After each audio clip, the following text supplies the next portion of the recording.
தி Innocent talk நேயர்களுக்கு வணக்கம். இன்று நம்மிடையே கருத்துக்களை பகிர்ந்து கொள்ள தோழர் மது சத்யா. வணக்கம் தோழர். வணக்கம். நம்ம இன்னசென்ட்டா பேசணும்னு நினைக்கிறேன்.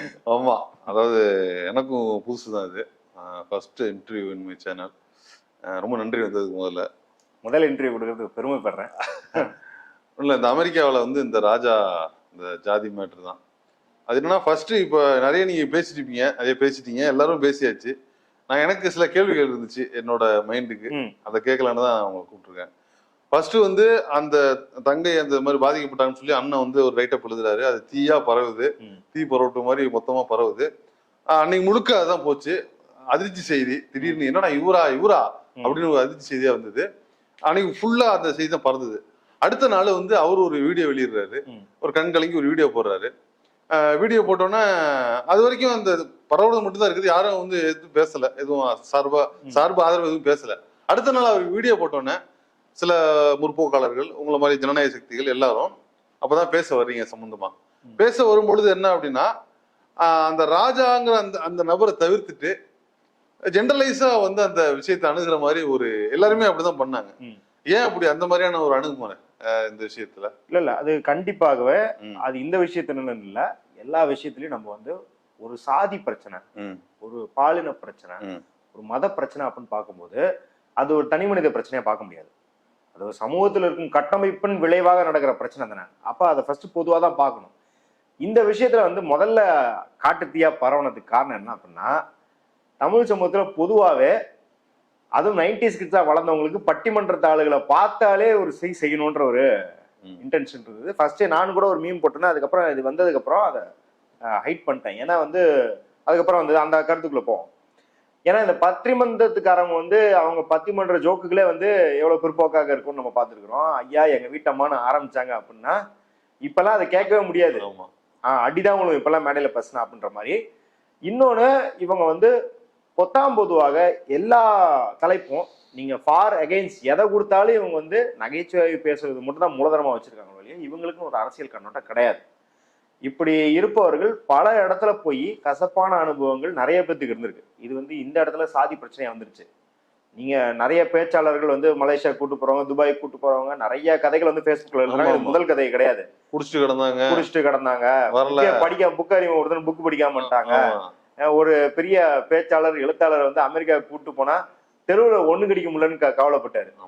என்னங்க எங்க ஊர்ல நாங்க எங்க நினைச்சாலும் ஒண்ணு கடிப்போம், அமெரிக்கால வந்து அப்பெல்லாம் அடிச்சா தப்புன்றாங்க, இது ஒரு உலகமா, நான் வாழவே விரும்பவில்லை, உடனே ஓடி வந்துட்டு ஊருக்கு வந்துட்டேன்.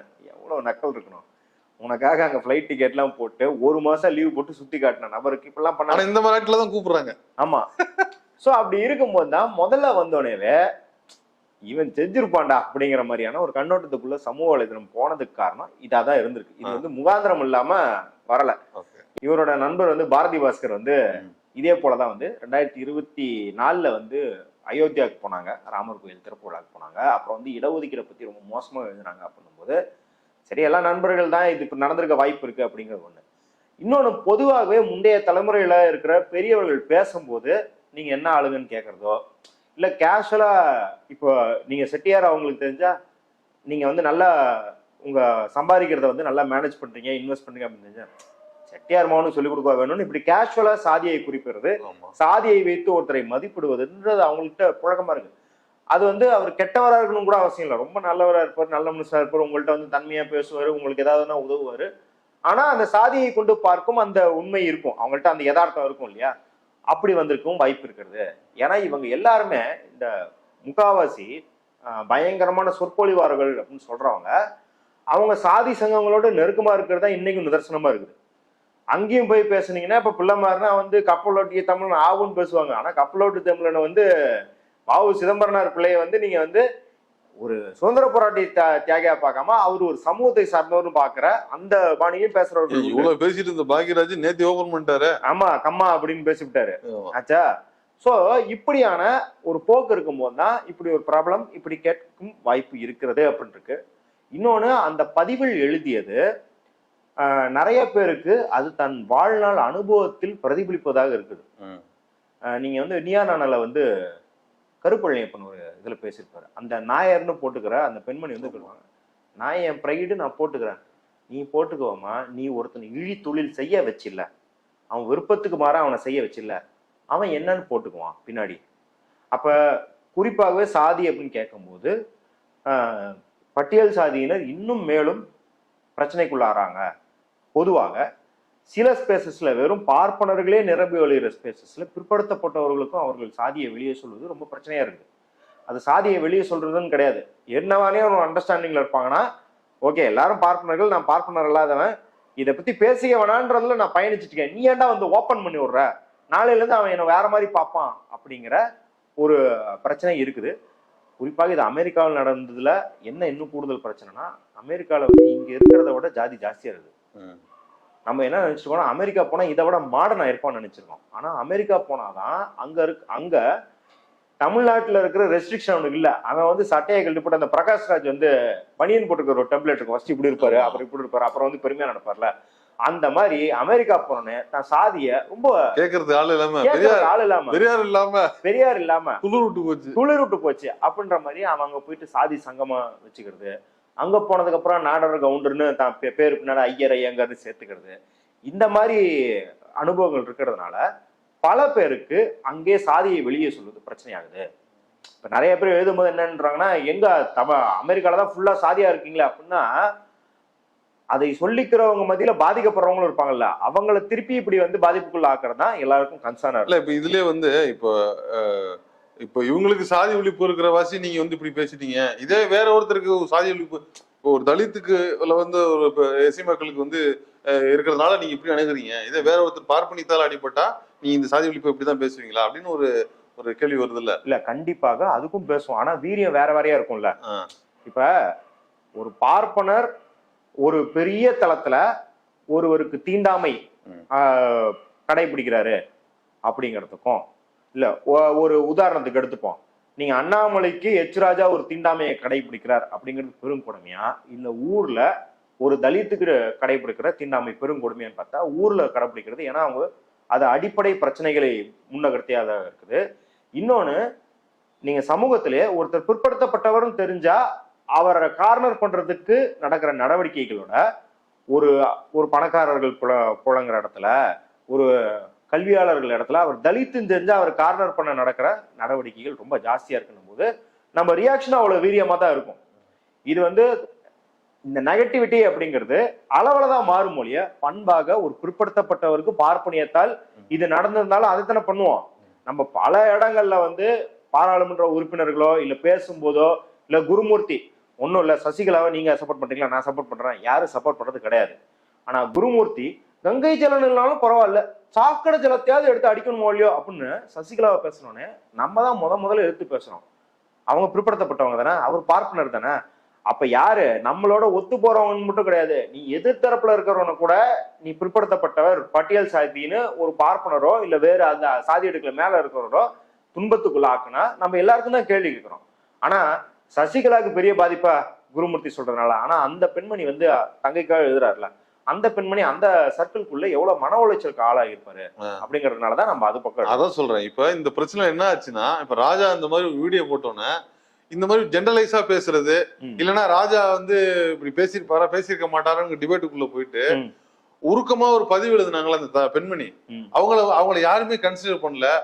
வந்து அது உண்மையா பொய்யா, அவங்க ஏன் பொய் சொல்லணும், அந்த ஏரியாவுக்குள்ள அவங்களோட மன உணர்வை பேசாமலேயே முழுக்க இது வேற ஒரு டிபேட்டுக்கு போன மாதிரி இருக்கு. ஏன் அப்படி? இல்ல, அது ஒருவேளை அவங்க தமிழ்நாட்டுல இருந்தாங்கன்னு வச்சுக்கோங்க, நாளைக்கே இப்ப நீங்களும் பேட்டி எடுக்க கேட்டிருப்பீங்க, யாராவது பேட்டி எடுக்க கேட்டிருப்பாங்க, இது உண்மை அறியும் தன்மைக்கு போயிருக்கலாம். ஆனா அவங்க அமெரிக்கால இருக்காங்கன்றது லாஜிஸ்டிக்கலாவே உங்களுக்கு ஜாகிரபிக்கலாவே பிரிஞ்சிருக்கப்பட்டது. இன்னொன்னு என்ன அப்படின்னா, எப்பயுமே ஒரு பாதிப்புல இருந்து ஒரு நபரை ஐடென்டிஃபை பண்றோம், ஒரு குற்றவாளியை ஐடென்டிஃபை பண்றோம்னா அவரை பத்தி பேசுறோம். அதற்கு மேல அவங்களோட உணர்வை பற்றி நாம் கன்சிடர் பண்ண வேணும்னா அதுக்கு அவங்க தான் முன்வரணும். அவங்க முன்வராமனா அவங்க மேல பொறுப்பு போடல, அவர்கள் ஒப்புதல் இல்லாம நீங்க அவங்கள பத்தி ரொம்ப பேசுறதுங்க அப்படிங்கிறது அவங்களோட இறையாண்மை நீங்க கையில் எடுத்துக்கிற மாதிரி. அப்ப அவங்க வந்து சொல்லணும், இந்த பிரச்சனையை இதோட விட்டுருங்க அப்படின்னு அவங்க சொல்லியிருந்தாலோ, இல்ல அவர் மறுப்பு வீடியோ போட்டதுக்கு அப்புறம் இல்ல இதுதான் நடந்தது நான் ப்ரூவ் பண்ண ரெடி, ப்ரூவ் எல்லாம் பண்ண முடியாது. இது இந்த மாதிரி அவங்க பக்கத்துல 2 பேர் மொத்தம் 3 பேர் வந்திருக்காங்க. ஆமா, அவங்க பக்கத்துல 2 லேடிஸ் இருந்ததாகவும் சொல்றாங்க. லேடிஸ் எல்லாம் இருந்தாங்க. இப்ப நீங்க வந்து பொதுவாகவே இன்னும் நம் சமூகம் எதற்கு வளரவில்லை என்றால், சாதிய கொடுமையும் சரி, முக்கியமாக இந்த மாதிரி தீண்டாமை பிரச்சனைகளும் சரி, பாலியல் அத்துமீறல்கள், பாலியல் வன்கொடுமையே நீங்க வந்து ப்ரூவ் பண்ணிடலாம் மெடிக்கலா. பாலியல் அத்துமீறல்கள், என் மேனேஜர் வந்து என்கிட்ட தவறா நடந்துட்டாரு இல்ல தவறா பிரிஜ்பூஷன் சிங் பிரிஜ்பூஷன் சிங் மாதிரி இருக்கிற நபர்களை உங்களால ஆதாரத்தோட ப்ரூவ் பண்றதுக்கான இன்னைக்கு கட்டமைப்பு இல்லை அப்படின்னும் போது அவர்களை நீங்க மேலும் நிர்பந்திப்பது அப்படிங்கிறதே ஒரு பிரச்சனைக்குரிய விஷயமா இருக்கும்னா எல்லாரும் சரி இது நடந்தது நடக்கல அதெல்லாம் விட்டுருவோம். ஆனா இது நடக்கிறதுக்கான வாய்ப்பு இருக்கா இல்லையா? நாளைக்கு நம்ம ஏன் இப்படி பொதுப்படையா பேசுறோம் அப்படின்னா, இன்னைக்கு இந்த உரையாடலை நீங்க ஒழுங்கா நிகழ்த்தினா தான் நாளைக்கு ஒருவேளை ராஜா மாதிரி ஒருத்தர் செய்தா கூட, இன்னைக்கு செய்யலன்னு கூட வச்சுக்கலாம், செய்தா கூட அங்கேயே அந்த ஆளை எக்ஸ்போஸ் பண்ற அளவுக்கு அந்த பாதிக்கப்பட்ட நபருக்கான அதிகாரம் நம்ம தரணும். அப்படிங்கறதுனாலதான் நம்ம பொதுவா பேசுற முடிய ராஜாங்கிற ஒரு ஆளுங்க அந்த ஆளை நீங்க வந்து கழுவுல ஏத்திட்டு போயிடலாம் ஈஸியா. திரும்ப எங்கன்னா ராஜா வந்து அவர் வந்து கிறிஸ்டின் யாருக்குமே தெரியல. இதுல வந்து அவர் சிறுபான்மைங்கிறதுக்காக தான் இந்த மாதிரி ஒரு சாப்பாடு எடுக்கப்படுதா? இல்ல அப்படியெல்லாம் கிடையாது, சாஃப்ட் கார்னர் எல்லாம் கிடையாது. இப்ப நம்ம என்ன சொல்றோம்னா இந்த பிரச்சனையில இவ்வளவுதான், இதுக்கு மேல அவங்க வந்து பாதிக்கப்பட்டவர்கள் வந்து சொன்னா நம்ம நான் ராஜாவுக்கு சாஃப்ட் கார்னர் எல்லாம் கிடையாது. நீங்க ஃபர்ஸ்ட்ல இருந்து நான் பேசுற டோன்ல இருந்தே தெரியும், ராஜா வந்து எங்க வீட்டம்மான்னு கேட்டாலே எனக்கு வந்து காதுல இருந்து ரத்தம் வந்துடும். சோ அவருக்கு ஆதரவு எல்லாம் கிடையாது. இன்னைக்கு சரி அவர் ஒரு வீடியோ போட்டிருக்காரு, அதுக்கு எதுவும் மறுப்பு வராத போது இந்த பிரச்சனை பொதுவா பேசுவோம். இப்போ எந்த சைடும் இல்ல. இப்ப அவங்க அந்த எழுதினவர் வந்து தன்னோட தங்கை வந்து ரொம்ப மனநலம் பாதிக்கப்பட்டிருக்காங்க, ரொம்ப அழுத்தத்துல இருக்கிறாங்க, அதனால இதுக்கு மேல பேச வேணாம்னு சொல்றாங்க அப்படின்னு சொல்லி மறுப்பு தெரிவிச்சிருக்காப்புல. நான் இது தவிர அவரும் நானும் எழுத விரும்பல அப்படின்னு சொல்லி முடிச்சுட்டாப்ல. ஆனா அவர் தங்கை கணவர் வந்து அதுல உறுதியா இருக்கிறாப்ல, என்ன வேணா பாத்துக்கலாம் அப்படின்னு சொல்றாரு. அந்த அண்ணன் என்ன எழுதியிருக்காருன்னா, அவரும் நீங்க சொன்னதான் எழுதியிருக்காரு, என்னன்னா பெண்களுக்கு வந்து நம்ம வந்து அந்த தைரியத்தை கொடுக்கணும். அவரு வந்து விருப்பப்படுறாரு அந்த பிரச்சனையை பேசணும்னு, பட் தங்கச்சி வந்து விருப்பப்படாதனால அவரே வருத்தப்படுறாரு. தங்கச்சி மேல வந்து வருத்தப்பட்டு தங்கச்சி ஒத்துக்கல, முதல்ல அவங்களுக்கு வந்து ஒரு முழு சுதந்திரத்தையும் அவங்களுக்கு பொறுப்பையும் கொடுக்கணும்னு நாங்க இதன் மூலம் கேட்டுக்கிறேன் அப்படின்னு சொல்லி ஒரு வருத்தப்பட்ட ஒரு பதிவு. இது எனக்கு கல்லூரி டைம்ல இருந்து ஒரு அனுபவம் இருக்குதுங்க. அதுல வந்து ஒரு தலித் மாணவன் இந்த மாதிரி ஆயிட்டானே, கூட இருக்கிறவன் பயங்கரம் வந்துருக்கான், வாண்டா ஃபைட் பண்ணலாம், அதிரா வா ஊன்றான்.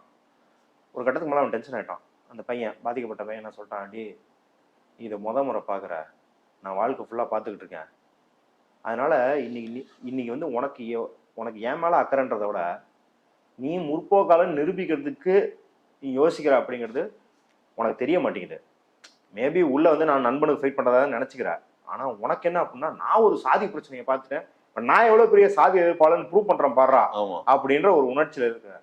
நான் வாழ்க்கை ஃபுல்லா பார்த்திருக்கேன், இதை கையில எடுத்த ஏன் படிப்பு எப்படி பாதிக்கும் என்ன பாதிக்கும் தெரியும், அதனால மூடின்னு உட்காடுறா. சோ இதை நம்ம நேர்ல பாத்துருக்கும் போது சர்வே பண்ணிக்கிறது ஒரு என்ன எப்படி இருக்கணுங்கிறதுக்காக. ஆமா, இல்ல அவங்க அந்த தங்கை தயங்குறாங்க அப்படின்னா அவங்களுக்கு கண்டிப்பாக இது வந்து முதல் அனுபவம் கிடையாது. அவங்க என்ன நினைச்சிருப்பாங்கன்னா, நம்ம ஊர்ல இத்தனை அனுபவங்கள்லாம் பட்டிருக்கோம், பல இடங்கள்ல படிக்கும் போது மேல வரும் போதெல்லாம் இந்த அனுபவம் எல்லாம் பட்டிருக்கோம், அமெரிக்கா வந்தா நிம்மதியா இருப்போம் அப்படின்னு பார்த்தா இதை திறந்து விட்டாங்களே அப்படிங்கிற ஒரு அனுபவம் இருந்திருக்கலாம் இல்லையா? சோ அதுல இருந்து அவங்க பின்வாங்கலாம். அதை வந்து நம்ம அவங்க எனக்கு ஒரு விஷயம் தோணுச்சு அதுல, அவங்க வந்து இவர் என்ன சொல்றாருன்னா, ராஜா வந்து ரொம்ப மாடிஃபை பண்ணி, இல்ல நான் செட்டிநாடு தான் கேட்டேன், செட்டிநாடு செட்டியாரையும் ரொம்ப வந்து ஜெனரலைஸ் பண்ணி அவர் பேசுறாரு. ஆனால் ராஜாவை குத்தம் சொல்லணும்னா அவங்களுக்கு என்ன நிர்பந்தம் இருக்குது, அவங்களுக்கு என்ன தேவை இருக்குது, அவங்க வந்து மனம் வந்து ரொம்ப வெதும்பி போய் சொல்றாங்கன்னா அதுக்கு முன்னாடி பயங்கரமான ஒரு உணர்வு இருக்கு. அந்த உணர்வை யாரும் பேசல, அந்த உணர்வுக்கு யாரும் சரியான ஒரு தீர்வு சொல்லல, அது சரியா பேசலங்கும் போதே ஒரு கேப் இருக்கு. ஒரு உண்மையாளர் கூடவையா இல்ல ஏதாவது விசாரணையை போட வேண்டியதான மாதிரி எனக்கு தோணுச்சு. இல்ல அதான் நம்ம இங்க இருந்தா ஏதாவது பண்ணிருக்கலாம், கட்சிகளா சேர்ந்து பண்ணிருக்கலாம், அது அமெரிக்கால இருக்காங்க அப்படின்றனால முடியல. கரெக்டா நீங்க சொன்னது, அந்த சந்தேகம் இன்னும் கூட இருக்கு. ஏன்னா இவரை டிஃபேம் பண்ணோம்னா எவ்வளவு பண்ணிருக்கலாம், ஆனா இவரை ஏன் குறி வைக்கணும்? பல பேர் அமெரிக்கா போறாங்க, பல பேர் அங்க இது பண்றாங்க, இல்ல இங்க இருக்கிற அரசியல் தலைவர்களை குறி வைக்காம ராஜாவை ஏன் குறி வைக்கணும்? குறிப்பாக அந்த கான்வர்சேஷன்ல இருந்து ஏன் அதை வரணும்? ஏன்னா அவங்க என்ன சொல்றாங்கன்னா, அவங்க தவிர்த்தாங்க, மீண்டும் அவர் விடாம கேட்டாரு அப்படின்னு சொல்றாங்க. என்ன அப்படின்னா, நீங்க செட்டியார்னு கேளுங்க, இல்ல செட்டி நாடுன்னு கூட கேளுங்க, ஏதோ ஒண்ணு கேளுங்க. நம்ம செட்டிநாடுன்னு கேட்கறது தவறுதான் நான் நினைக்கிறேன். அதுவுமே எதனாலும் தவறுதாங்க, தவறுதான். எல்லாத்தையும் ஜெனரலைஸ் பண்ணி வச்சிருக்காங்க. அதான் ஏரியாவுக்கு ஒரு பிராக்டிஸ் பண்ணி. மதுரையில கேட்பாங்க, கோரிப்பாளையம் சிலப்பக்கமா அந்த மாதிரி, இப்படி இந்த ரூட்ல அவர் அந்த இன்டென்ஷன்ல கூட கேட்கலாம்னு வச்சுக்கோங்களேன். பொதுவாகவே பூமர்களுக்கு பிரச்சனை என்ன அப்படின்னா, நம்ம ஒரு கேள்வியை கேட்டு எதிர்த்தாப்புல இருக்கிற ஆளு அசௌகரியமா ஆனா அது விட்டுணுன்ற சென்ஸ் இருக்காது. மேலும் மேலும் அந்த என் தம்பி அப்படின்னு திருப்பி கேட்பாங்க, யோ முறையா பதில் சொல்லல விட்டுறியா அப்படின்னு இருக்கும்ல. அதுல பிரஸ் பண்றதும் தவறுதான். அப்ப அப்படி தப்புன்னும் போது நான் இப்படிதான் மீன் பண்ணேன், நான் அப்படிதான் மீன் பண்ணேன் அப்படிங்கிறதுக்கெல்லாம் இடம் கிடையாது. அவங்க மன உளைச்சல் ஆயிட்டாங்க அப்படின்னும் போது இவர் நான் இதை மீன் பண்ணல அப்படின்றது இவர் சொல்றாரு. இப்ப சொல்றாரு, நான் வந்து செட்டிநாடான்னு கேட்டேன், ஏன்னா இவ்வளவு சுவையா இருக்கு அப்படிங்கிறது. நீ வந்து சுவையில வந்து அவ்வளவு கியூரியாசிட்டி இருந்து ஒரு முறை கேட்டு அவங்க அசௌகரியமானா நீ போய் ப்ரெஸ் பண்ற அளவுக்கு நீ என்ன அதில் பத்தி என்ன புக்கா எழுதுறா, பிஎஸ்சியா பண்ற, தேவையில்லாத வேலை இதெல்லாம். இது ராஜாவை, அதான் நான் சொன்ன மாதிரி ராஜா பட்ட இந்த இதுல இருந்து அடி வாங்கினதுல இருந்து மற்ற பெரியவர்கள் இதை உணரணும். நீங்க முன்ன மாதிரியே யாரை பார்த்தாலும் ஜாதி பேர் சொல்லி கூப்பிடுறது, நீங்க பெரிய பெரிய எழுத்தாளர்கள், இலக்கியவாதிகள், தலைவர்கள் இருக்கவங்க இப்ப நெல்லைக்கண்ணெல்லாம் சொல்லுவாரு, யாருன்னா வீட்டுக்குள்ள போனாலே வாடா தேவர் மோனே அப்படின்னு வாங்கலாம். சாதி சொல்லிதான் பேசுறது. அது இன்னுமே ஒரு பெருமையா நினைச்சுக்கிறது. அங்க இப்ப கமலஹாசன் கூட பாத்தீங்கன்னா கொஞ்ச நாள் முன்னாடி வரைக்கும் சொல்லிட்டு இருப்பாரு, எல்லாத்தையும் வந்து இவர் சாதி பேர் தான் சொல்லி கூப்பிடுவாரு, அவர் சாதி பேர் சொல்லிதான் கூப்பிடுவாருன்னு. அந்த சிவாஜி கூட அப்படிதான் சொல்லுவாங்க. ஆமா, கூப்பிடுவாங்க. அந்த வழக்கம் வந்து அடுத்த தலைமுறைக்கு வரக்கூடாது அப்படின்றதுக்கு ராஜா வந்து மாட்டிக்கினாரு அப்படின்னு வச்சுக்கலாம். ஆனா இதை பாடமா வச்சுக்கிட்டு நம்ம ஏன் சாதி பேரை சொல்லாதனால தமிழ்நாட்டுல வந்து எந்த அளவுக்கு வந்து ஒரு ஒரு ஒரு பகுதி பிற்போக்குத்தனத்தை வந்து தவிர்த்திருக்கோம் அப்படிங்கறத புரிஞ்சுக்கணும். ஜாதி இல்ல அப்படின்னு இங்க நினைச்சுக்கிட்டு இருந்தா அங்க அமெரிக்கா போனா ஜாதியை திருப்பி ஓபன் பண்றான்ற நிலைமை புரிஞ்சுக்கணும். ஏன்னா அதான் அம்பேத்கர் சொல்லியிருக்காரு, இந்தியர்கள் என்று புலம்பெயர்க்கிறார்களோ ஜாதி வந்து சர்வதேச பிரச்சனை ஆயிருன்றாரு. இன்னைக்கு அமெரிக்கால ஃபுல்லா அதை பாக்குறோம். அவன் அமெரிக்கால போயிட்டு அப்பயும் பாருங்களேன், இங்க இருந்து போய் ஜாதி மட்டும்தான் இருக்குது அப்படின்னா ஏதாவது ஒரு இடத்துல தலித்துகள் ஆளுமை செலுத்தும் வண்ணம் பார்ப்பனர்கள் அதுல பாதிக்கப்பட்ட ஆட்களா இருக்கணும் அப்படியும் இல்லையே, அங்க போய் அதே வர்ண அடிப்படையில தான் இருக்குது அப்படின்னா என்ன அர்த்தம்? இவன் இதெல்லாம் இங்க இருந்து போய் பிளானா ஸ்கெட்சா பண்றான். அங்கேயும் பிராமின் பனியா நெட்வொர்க் பயங்கரமா வேலை பார்க்குது, சங்கங்கள் வேலை பார்க்குது. எல்லா ஃபாரின்ல வேலை பார்க்குற நான் பிராமின்ஸ் எல்லாருமே இந்த கம்யூனிட்டி சொல்லிக்கிட்டே இருக்காங்க. எல்லாரும் தனித்தனியா பர்சனலா வந்து தாங்க முடியலங்க. எங்க ஏரியால இருக்கிற வாத்தியார்னா இதுங்க மந்திரம் ஓதுறவர், அவரு வந்து சீசன் ஆயிட்டா பிஸி ஆயிடுவாரு. யூஎஸ்க்கு ஃபிளைட் டிக்கெட் போட்டுருவாங்க. ஓகே. இங்க இருந்து போய் பூஜை பண்றது என்ன, கோயில் கட்டுறது என்ன, வெளியே அரசாங்கத்துக்குலாம் போறாங்க, நிறைய கண்ட்ரிஸ்க்கு போறாங்க.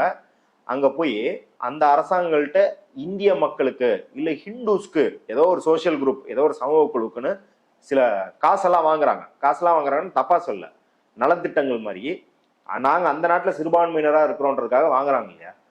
வாங்கி என்ன பண்றான்னு பார்த்தா கல்விக்கு செலவு பண்றானா, வேலை வாய்ப்பு செலவு பண்றானா, இல்ல கோயிலை கட்டி காவடி எடுக்குது. இப்ப இந்த மாதிரி ஊரு ஃபுல்லா பண்ணிட்டு இருக்கிறானுங்க. இவனுங்க எல்லாமே ஜாதி அடிப்படையில் தான் இயங்குறாங்க. அப்ப அப்படி இருக்கும்போது இங்க இருந்து இவர் தான் போய் மாட்டிக்கினாரோ இல்லையா, அந்த ரியாலிட்டி அங்க அப்படிதான் இருக்குது அப்படிங்கிறதையும் நம்ம புரிஞ்சுக்கணும். நம்ம வந்து ஜாதிங்கிறது இங்க பிரச்சனை அப்படின்ட்டு நீங்க இங்க மட்டும் சாதி ஒழிப்பு பண்ணா பத்தாது, அங்க இருந்து ஃபண்டு பண்றான்ல இவனுக்கு. இன்னைக்கு குடி தேசியம் பண்றவன் பேசுறவன் எல்லாத்துக்கும் கனடா, நார்வே, சுவிட்சர்லாந்து எல்லா இடத்துல இருந்து ஃபண்டிங் வருது. அப்ப நீ ஜாதியை ஒழிக்க நினைச்சாலும் அவன் உயிர் போட வச்சுக்கிட்டு இருக்கான். பெரியார் வந்து ஏன் தமிழ்நாடு தனி நாடு கேட்டார்னா, இந்திய ஒன்றியத்துக்குள்ளேயே இருந்துகிட்டு இருந்த அப்படின்னா அவன் ஜாதியை புதுப்பிச்சுக்கிட்டே இருப்பான்டா, நீ ஜாதியை ஒழிக்கவே முடியாதுறான்னு. இன்னைக்கு அது குளோபல் ஆயிடுச்சு. பெரியார் நேஷனலா பேசுற பிரச்சனை இன்னைக்கு குளோபல் ஆயிடுச்சு அப்படிங்கறத புரிஞ்சுக்கணும். அப்படிங்கிறதுக்கு இது ஒரு இந்த இன்சிடென்ட்னால பொதுவா நம்ம பேச. அதாவது எனக்கு என்னன்னா கடைசியா தொக்கி நிக்கிறது அவங்களோட உணர்வுகளுக்கு மதிப்பு கொடுத்தோமா, அவங்களோட உணர்வை வந்து நம்ம பார்த்தோமாங்கிறது தொக்கியே நிக்குது. ஏன்னா இவரு வீடியோ போட்டோம்னா இவரு சார்பாகவும் இவருக்கு ஆதரவாகவும் பேசுறதுக்கு எழுத்துக்கள், பேச்சாளர்கள், சப்போர்ட்டர்ஸ் நிறைய வந்துட்டாங்க. அவங்க அந்த தங்கையோட உணர்வை யாருமே பிரதிபலிக்கல, பேசவும் இல்லை. இது பொதுவாகவே இந்த பிரச்சனை இல்லை, சோசியல் மீடியாவோட சாபக்கேடுது. என்னன்னா எல்லாத்தையும் சோசியல் மீடியா பார்வையை கொண்டு அணுகிறதுனால அங்க யாருமே பாத்தீங்கன்னா எப்பயுமே பாதிக்கப்படும். எங்க கவின் மரணம் நடக்குது. கவின் மரணம் நடந்தோடனே 2 நாள்ல கவினை விட்டுட்டு அந்த பொண்ணு போட்ட வீடியோன்னு போயிட்டாங்க. அந்த பொண்ணு போட்ட வீடியோல இருந்து அதுக்கப்புறம் பெண்களை நம்பாதீங்கன்னு இவனுங்க பாட்டுக்கு வந்து இந்த குடிச்சிட்டு பாட்டு பாடுவாங்க சினிமால, அந்த மாதிரி போயிட்டாங்க. கவின்ற பாதிக்கப்பட்டவனே மறந்துட்டாங்க. எப்பயுமே நீங்க இது நடக்குது. அது ஏன் அப்படின்னா ரியாலிட்டியை வச்சு சோசியல் மீடியாவை பார்க்காம சோசியல் மீடியாவை கொண்டு ரியாலிட்டியை பார்க்கறது. இந்த கேங் இதை பிளான் பண்ணிச்சா, அந்த கேங் அதை பிளான் பண்ணிச்சா, யாரை வேணாலும் பிளான் பண்ணிட்டோம். பாதிக்கப்பட்டவங்களோட கோரிக்கையை யார் எடுத்து பண்றது? இப்ப நீங்க பொதுவாகவே பாருங்களேன், இப்ப இந்த அரசுக்கு எதிராக ஒரு அசமாதானம் இருந்துச்சு, அது அண்ணா யூனிவர்சிட்டி பிரச்சனையாகட்டும், ஏதோ ஒரு பிரச்சனையாகட்டும், எங்க நம்ம தவற விடுறோம் அப்படின்னா இதுக்கு அவங்களுக்கு நியாயம் கேட்கும் போது அதை கண்டிப்பாக எதிர்த்தரப்புல இருக்கிற பாஜக பயன்படுத்திக்கிட்டு நான் பார்ப்பான். இல்ல வேற ஏதாவது இந்து முன்னிக்கு பயன்படுத்தி தான் பார்ப்பான். அவனை அந்த இடத்துல இருந்து அப்புறப்படுத்தணுங்கிறது கரெக்ட் தான். ஆனா அதுக்காக அந்த கோரிக்கையை நம்ம கொச்சப்படுத்துற ஆர்கியூமெண்ட் நிறைய முறை சோசியல் மீடியால பண்ணிடுவாங்க. இப்போ கல்கத்தால ஆர்ஜிகார் நடந்தது. அவன் அந்த ப்ரொட்டஸ்டர் டிஎம்சிக்கு எதிராக வந்து பாஜக கையில் எடுக்க பார்த்தான். அங்க இருந்த மாணவர்கள் என்ன பண்ணாங்கன்னா, டேய் நாங்க டிஎம்சிக்கு எதிராக போராடுறோம், நீ உள்ள வராதரா, கிளம்புடான்னு அடிச்சு துரத்தி விட்டாங்க. நம்ம சோசியல் மீடியால இந்த அணுகுமுறை எடுக்கணும். என்னன்னா பாதிக்கப்பட்டவங்களுக்கு இன்னொரு தரப்பு கையில் எடுத்து அதை வேற பிரச்சனையா மாத்த பாக்குதுன்னா, நீங்க சின்ன கோடுக்கு பதில் பெரிய கோடு போடணும். உன்னை விட நான் பெட்டரா பேசுவேன், நீ கிளம்புன்னு பேசணும். அதை விட்டுட்டு பாத்தீங்களா பாதிக்கப்பட்டவங்க அவங்களும் ஒண்ணு செஞ்சுட்டாங்க, அப்ப நீங்களாம் பிளான் பண்ணி தான் ஒரு தூக்க ரெடி ஆனீங்கன்னு பேசுனீங்க அப்படின்னா கடைசி வரைக்கும் பாதிக்கப்பட்ட தரப்பு உங்கள் மேல நம்பிக்கை வராது. அந்த நம்பிக்கை வராத வரைக்கும் அவங்க அமெரிக்கா போனாலும் சரி, ஆப்பிரிக்கா போனாலும் சரி, அவங்களுக்கு வெளிப்படையா வெளியே வந்து குறைய சொல்றதுக்கான ஸ்பேஸே இருக்காது அப்படிங்கிறத நம்ம பார்க்கலாம். ஆமா, இப்ப எங்க வந்து நிக்குதுன்னா, இது இந்தியாவில் சாதி ஒழிப்பு போய் உலகத்தில் சாதி ஒழிப்பு, உலகத்தில் சாதி ஒழிப்பு, அலிகேஷன் ஆஃப் காஸ்ட் வந்து இங்க எழுதுன மாதிரி இப்போ உலகத்துல யாராவது ஒருத்தர் வந்து அலிகேஷன் ஆஃப் காஸ்ட் அந்த புக்கு வந்து எழுத வேண்டிய தேவை இருக்குது. அந்த அளவுக்கு கொண்டு விட்டாங்க. ஆமா பாப்போம். ஏன்டா இங்க இருந்து எந்தோ கொண்டு போயிருக்கலாம், எதையோ வந்து கொண்டு போயிருக்கலாம். எவ்வளவு இப்ப பெருமங்கிறாங்க, கலாச்சாரங்கிறாங்க, பண்பாடுங்கிறாங்க, அதை சாக்கடை அள்ளி குடுத்துக்கிட்டு போறாங்க. அதேதான். சரி பாப்போம், பொறுத்திருந்து பாப்போம் இதுக்கு என்ன தீர்வு. நன்றி சொல்லுங்க. நன்றி.